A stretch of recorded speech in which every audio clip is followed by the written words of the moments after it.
Joining me now in a State of the Union exclusive, former Secretary of State and former Joint Chiefs Chairman, General Colin Powell. General, thanks so much for joining us. We really appreciate it. Let's start right now with the extraordinary comments this week from several top former military officials, including former Secretary and General Jim Mattis, condemning President Trump's actions against protesters, his desire to have 10,000 active U.S. military in the streets of this nation. The president's former chief of staff, General Kelly, said he agreed with Mattis. Retired General John Allen says the president's threat to deploy U.S. military against American citizens, quote, may well signal the beginning of the end of the American experiment. Take a listen to what Allen told me Thursday.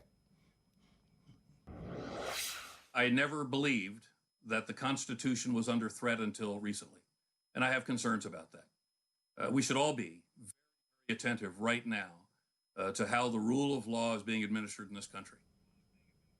What's your response to what's been going on the last week, General? Well, first, thanks very much, Jake. I'm very happy with what General Allen said and all the other generals, admirals are saying, and diplomats are saying. We have a Constitution, and we have to follow that Constitution, and the president's drifted away from it. I'm so proud of what these generals and admirals have done and others have done. But you know, I didn't write a letter because I made my point with respect to Trump's performance some 4 years ago when he was running for office. And when I heard some of the things he was saying, it made it clear that I could not possibly vote for this individual. The first thing that troubled me is the whole birthers movement. And birthers movement had it to do with the fact that the President of the United States, President Obama, was a black man. That was part of it. And then I was deeply troubled by the way in which he was going around insulting everybody, insulting Gold Star mothers, insulting John McCain, insulting immigrants, and I'm the son of immigrants, insulting anybody who dared to speak against him. And that is dangerous for our democracy. It's dangerous for our country. And I think what we're seeing now, the most massive protest movement I have ever seen in my life, I think this suggests that the country is getting wise to this, and we're not going to put up with it anymore.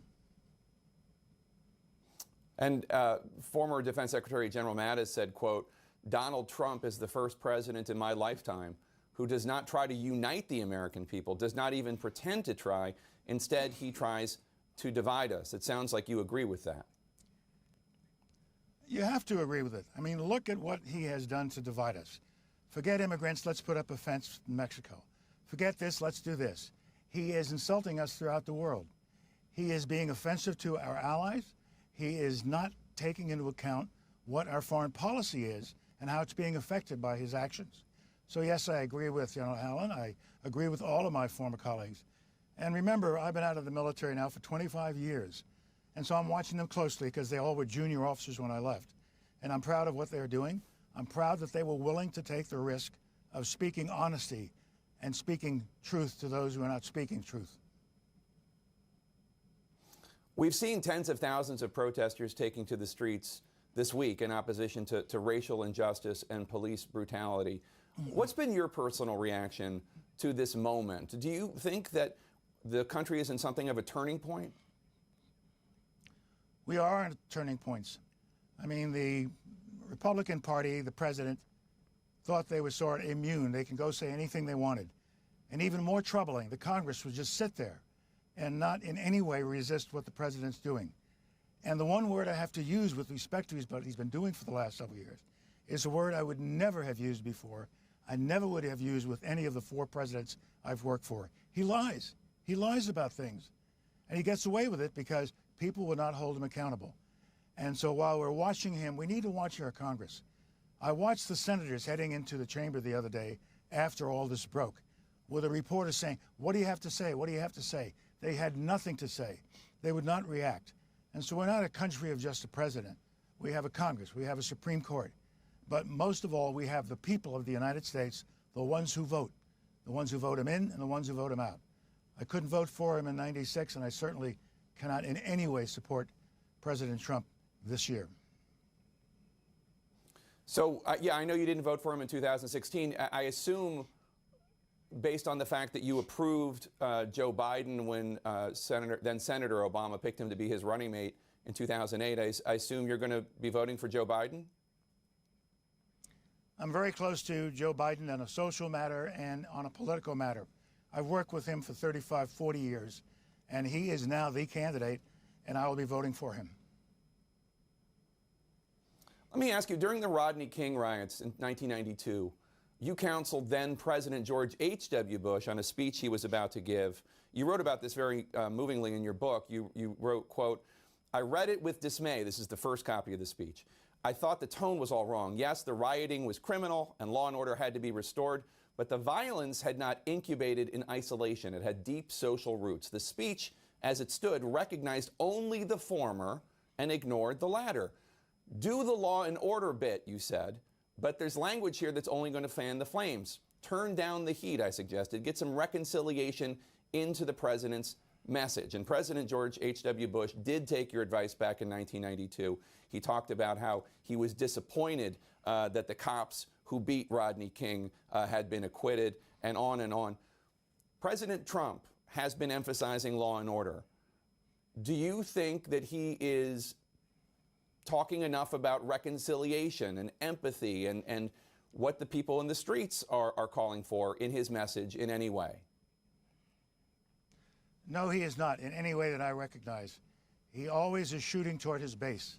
I remember the Bush conversation very, very vividly, because at the same time we had to bring law and order back into the streets. And we worked with the state of California, where it happened in Los Angeles, the riots. And the president called me and said, "We may have to do something." I said, "Mr. President, go to the governor. The governor has the National Guard. If the National Guard can't do it, then you come back to me with a decision, and we will send in federal troops." And we did. And we brought things under control rather quickly. But the president always followed the law, followed the Constitution, worked with the community, and we brought stability finally. It was a bad scene, but we got over it rather quickly. Are you willing to campaign for Joe Biden for president? Well, I haven't been asked, and I don't think I will be. Campaigning is not my strong suit, and I'll be speaking for him, but I don't plan to make campaign trips. We should note that in addition to the role that you have assumed in American society, you also came in third in the Electoral College in 2016 because some rogue electors voted for you. So you're actually the third place finisher in 2016, even though you didn't even campaign in any way then. That's true. I had to read it in a newspaper, and I called my wife. Can this be so? And with 3 electors in the state of Washington, and it was amusing. And I have clipped out the article, and I've clipped out the instructions that the House of Representatives put on there in their census, and it's now in my library at the National War College. So it was charming. The president kind of misrepresents what the final count was. I got 3. I beat everybody else behind me, and it was amusing, but that's all there was to it. But 3 electors felt that they had the authority to change what they were planning to do. I think they've been fined for it, but it's a symbol of the kind of system we have, a democratic system that our fathers thought through rather carefully and thoughtfully, and now we'll see how it works this year. I think this year is going to be a different kind of year. We have done things that have offended just about everybody in the world. Our friends are distraught with us. We are down on NATO. We are cutting more troops out of Germany. We've done away with our contributions to the World Health Organization. We're not that happy with the United Nations. And just about everywhere you go, you will find this kind of disdain for American foreign policy that is not in our interest. And we have to get on top of this. We have to start acting seriously. How can you say that we're going to take troops out of Germany, but we're also thinking of putting more in, and we're going to create a new headquarters in Germany? That was the headquarters I commanded 25 years ago. We've got to make up our mind of what we're doing, but it seems to all come out of the White House without consultation with our Joint Chiefs of Staff. This is not the way the system is supposed to work. And until the president realizes that he needs to understand the Constitution, understand the restraints on him and his authority, and talk openly with his military authorities about what is the right thing to do, and not fire them when he doesn't get the answer he likes.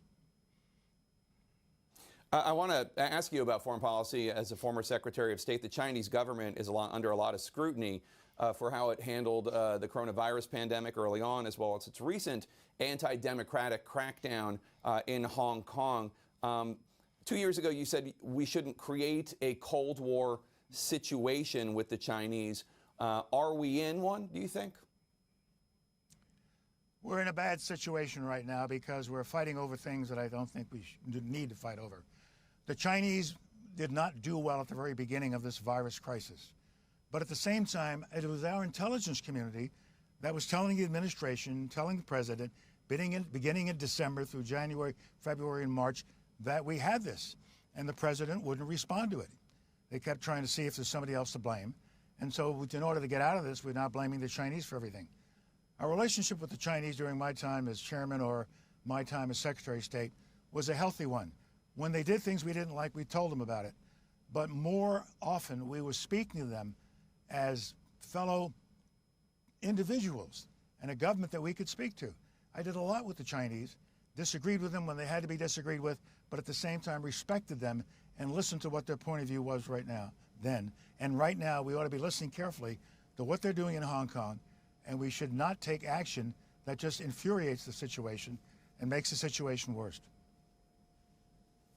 Let's continue to talk more broadly about the role of the United States in the world. The editorial board of the Financial Times, a leading newspaper in the UK, wrote an editorial titled "America's Battered Moral Standing," and they wrote in part, quote, "Donald Trump is handing the world's autocrats a propaganda coup.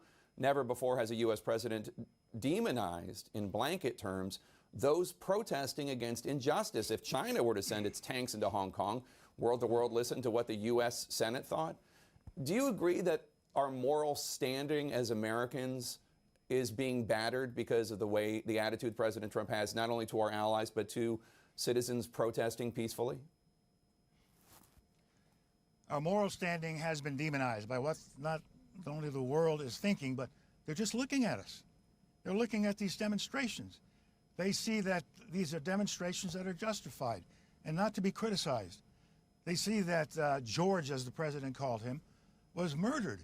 And the president comes out and said, well, George is looking down from heaven and blessing what I'm doing. How can you expect anybody to believe things like that? That's the kind of language we see coming from overseas. And the overseas clients that we have, our friends and some of our adversaries, looking at how we are taking care of our people. Are we insulting everybody? Are we going after immigrants? They don't understand this. I'm the son of immigrants. I wouldn't be here if my parents couldn't come here in banana boats in the 1920s. This is America. This is who we are. And the world doesn't understand. President Trump said this week that it's common sense for Russia to be allowed to rejoin the G7 after Russia was expelled after it annexed Crimea in 2014. What do you think of that? Should Russia be allowed to rejoin the G7? Let me answer it this way. Why is he making this decision all by himself at the same time that Russia has been listed as one of our 4 enemies that we have to be dealing with? In reality, they are not. They're not one of our 4 enemies. As one Israeli prime minister said to me in a very simple way, Colin, we've lost our enemies, now all we have are problems. We have problems. And so we have a situation where Pentagon has identified 4 enemies, China, Russia, Iran, and North Korea. Not one of them is about to attack us right now. We're sending huge sums. We need to get to those problems in Afghanistan, Somalia, elsewhere, and start to help solve those.